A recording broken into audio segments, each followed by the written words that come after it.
Good afternoon, and welcome to another episode of Respections.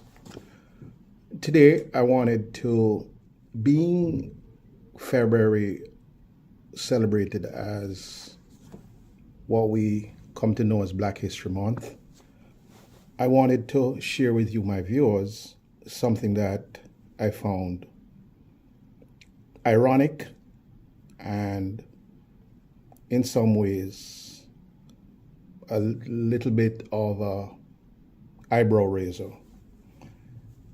Now, this has to do with contracts, and recently the state of New Jersey came out with a disparity study, and the disparity study looked at the participation of small minority and disadvantaged business as it relates to their participation in contracts awarded by the state of New Jersey. Now, what has happened is in that study, I'll just seek to summarize some of the main points. The study indicated that between 2015 and roughly 2020, approximately $18.5 billion was allocated under the Murphy administration. Of that amount, less than 3% went to minority businesses, and this include disadvantaged businesses, various subsets of this category. So we have not really notched or made significant headway since the time of Martin Luther King, when he was advocating significant changes in this field. Now, closer to home in New York, I came across an RFP, which is a request for quotation for construction management services, and this is for what is known as the Sojourner Truth State Park. Now, I'll get a little bit into who Sojourner Truth is and what she represented. But according to the description, it says the New York State Office of Parks, Recreations, and Historic Preservation's OPRHP intends to construct Sojourner Truth State Park. And it goes on to say Sojourner Truth State Park is situated along the majestic cliffs of the Hudson River near Kingston, New York. They go on to explain that it encompasses more than 500 acres, a mile of shoreline, and the Empire State Trail. It states that the park was once the home of the Esopus tribe of the indigenous people called Lenape. It says during the 19th century, it became an industrial site used to produce bricks, cement, quarry stone, and ice harvesting. The 19th century industrial ruins can still be found within the park, alongside ponds, wetlands, woodlands, and waterfront.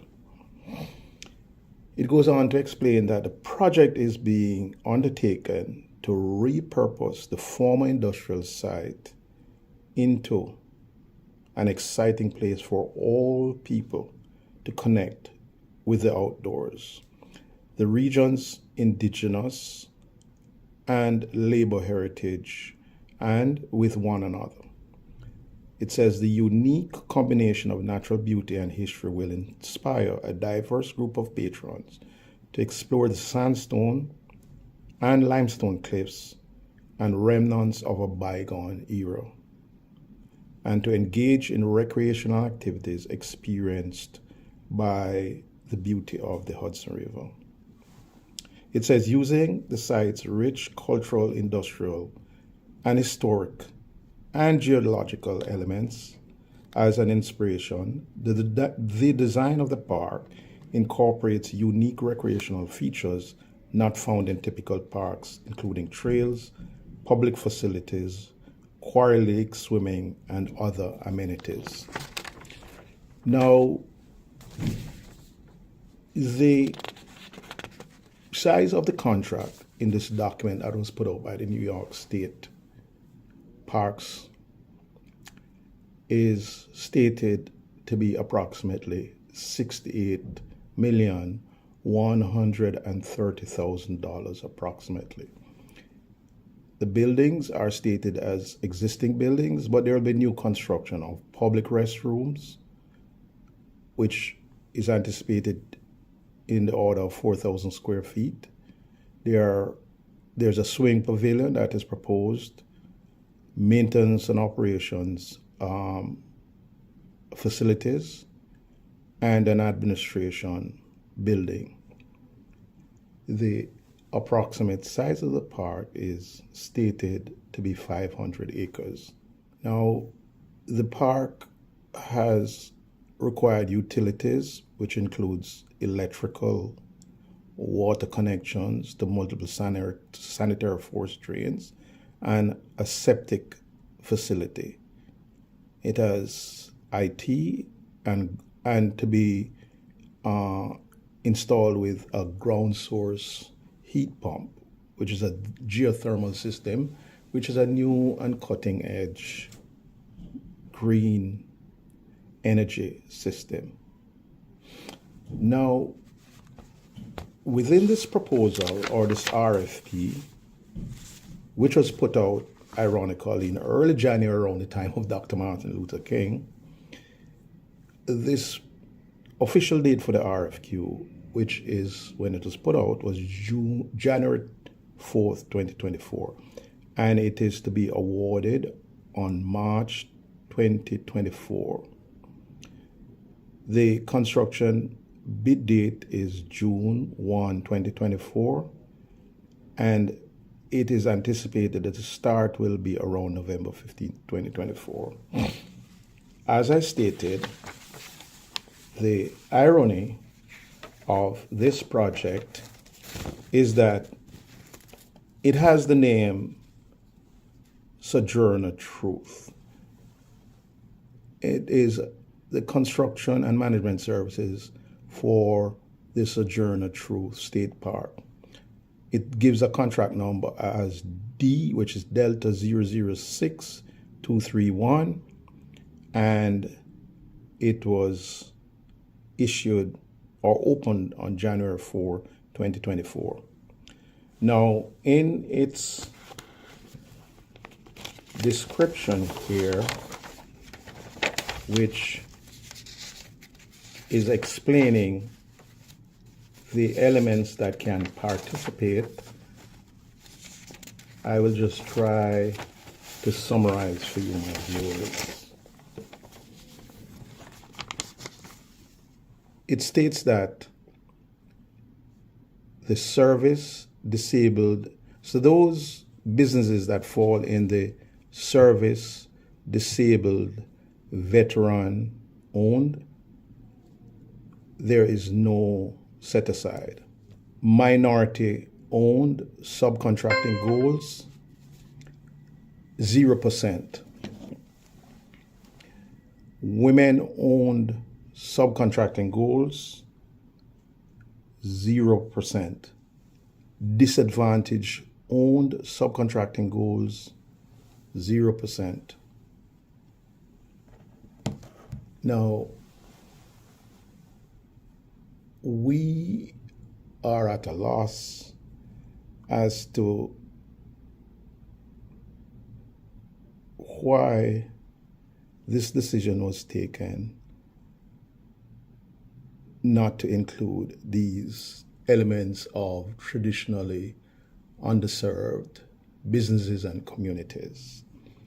As I said, the irony is that the park is named after Sojourner Truth. And if I can recollect, Sojourner Truth was a female of African American ancestry or African ancestry. It wasn't quite clear where she was born. But what is certain is that she grew up in bondage, and for the first 15 years of her life, I read that she only was able to converse in Dutch. But ultimately, she went on to be able to be literate in English, and also was a tremendous freedom fighter. So another important element that I'd like to stress and to share with you, my viewers, is that the park was also a spot or an area where you had significant Native American presence prior to the settlement from other countries during the colonial times. So, as I stated earlier, the Lenape group was very much present in this area. And what I'd read earlier in terms of these other groups being left out, more so, there was no presence for or invitation or solicitation from minority groups such as indigenous Americans. So it begs the question, what sort of thought went into this? And if this is a trend to be expected, we do not know very much, but we can only conjecture that this is certainly an antithesis to what Sojourner Truth stood for and for the numerous battles she fought in terms of trying to level the playing field and to allow us to see all people as having equal worth and value. So back to the New Jersey disparity study. My suspicion is that the figures coming out of the recent Mason-Tillman study, and I'll go into that a little bit more in the latter half of this program, my suspicion is that the participation on the part of minority businesses would not be significantly better in the state of New York as it is found, and this is just my conjecture, it would not be significantly different in the state of New York as has been revealed in the New Jersey report. So I will leave with you, my viewers, this what I have come across, and just state that efforts are being made to reach out to the various representatives with a hope and an understanding that they will really take a second look at this project and to try to have some fairness and equity in contracts such as these. Sojourner Truth, as we had mentioned earlier, was an African American abolitionist, an activist who fought for the civil rights, women's rights, and the rights of all people. She was, according to the information we have here, was born into slavery in Swarthmore, New York, but escaped with her daughter to freedom in around 1826. After going to court to try to recover her son in 1828, she became the first black woman to win such a case against her captor. It was she herself who gave the name Sojourner Truth, and this was sometime around 1843. After she became convinced in her mind, after several religious experiences, she became convicted and convinced that God had called her to leave the city and go into the countryside to testify on his behalf. She was obviously a good orator, and she delivered many speeches, including one in 1851 at the Ohio Women's Rights Convention. The speech became widely known during the Civil War by the title, which we know became very, very widespread, "Ain't I a Woman?" Earlier, I had mentioned the Mason Tillman Associates New Jersey disparity study for prime contractor utilization. Now, Mason Tillman went into deep analysis, some of which I would like to summarize and share with you. I will read an extract of the report from section 3-8, a subheading Formal Prime Contractor Utilization. Now, it says this is for all formal prime contractors. I read as follows. The total 20,341, which is the number of prime contractors, includes 3,041 for construction, 5,643 for professional services, and 11,657 for goods and services. The payment made by the state contracting agencies during the study period total $18,562,000. Sorry, let me correct that. That's $18,562,789,813 for all these 20,341 prime contractors, prime contracts. Construction received roughly $11.2 billion. Professional services received roughly $4 billion.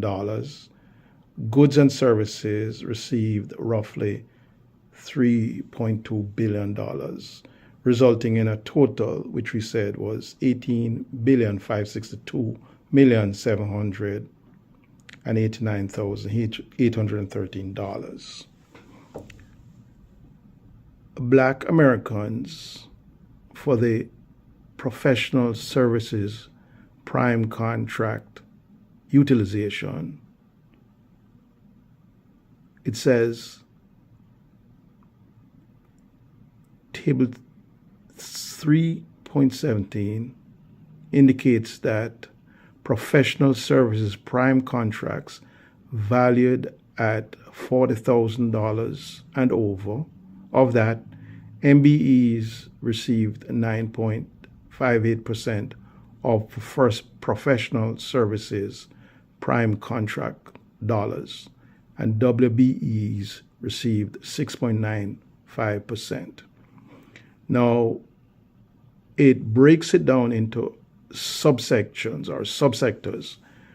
Black Americans, it says, received only 65 contracts, or 1.15% of all formal professional services prime contracts during the studies period.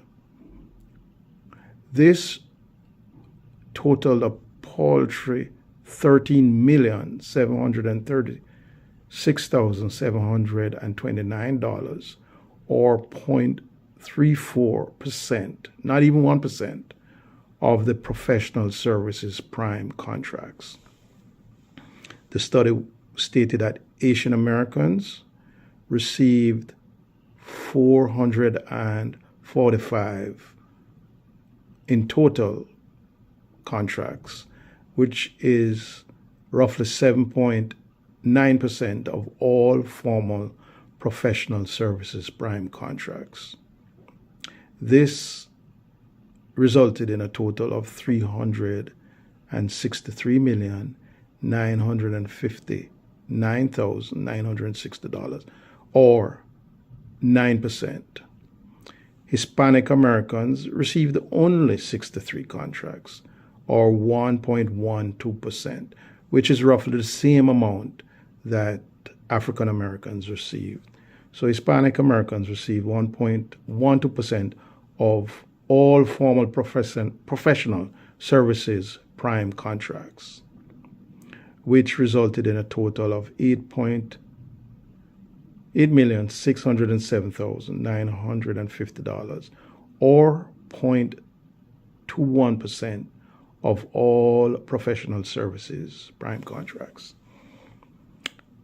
It goes on to state that American Indians or Alaska Natives receive zero of the formal professional services prime contracts awarded during the study period. And we did say the study period lasted from 2015 to roughly 2020.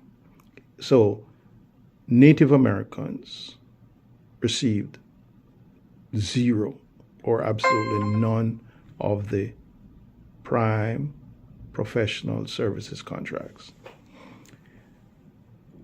It goes on to list Caucasian females who received a total of 535 prime contracts, or 9.48%, which is a little bit more than that of Asian Americans, who received 445 contracts, or 7.89%. So Caucasian females received roughly 9.5% of all professional services prime. And these are professional services are like engineers, surveyors,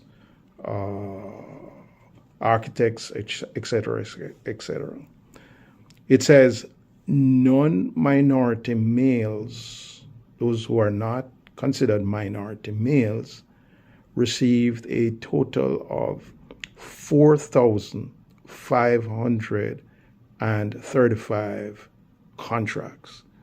This is 10 times the amount that Asian Americans as a group received, or 80.37% of all formal professional services prime contracts awarded during the study period. This resulted in a total of $432,103,021. So I'll read that again. It's $3,432,103,021. $432,103,021, or 85% of all the professional services contracts. So non-minority males received almost 80% of all the contracts. People listing themselves as minority business enterprise received 573 contracts. This is a little bit under 10% of the total contracts, or, well, it says roughly 10%, right, of all formal professional services prime contracts. This resulted in a total of 386,304,639, or roughly 10% of all the professional services contracts. Women business enterprises, and this it cuts across all ethnic groups. Women WBEs received only 589 contracts, or again 10%. So minority business enterprises and women business enterprises received roughly 10% of all formal professional services prime contracts awarded during the study period, or 280,285,223,000, or 6.9%, roughly 7% of the professional services contracts. Now, this summarizes what I had presented earlier, or mentioned earlier. And so I sought to give you some data that I extracted from the comprehensive Mason Tillman and Associates study on disparity in New Jersey. I thank you for listening. I do hope that what I've sought to present provides some light on the state of businesses as it affects these several groups that we alluded to in our presentation. If you have any questions, please email us, please reach out to us. And the study is on the website of the African American Association of New Jersey, and you can reach out to them. They're very, very knowledgeable, and they've sought to highlight some of these disparities. Stay tuned, and we do look forward to being of service to you.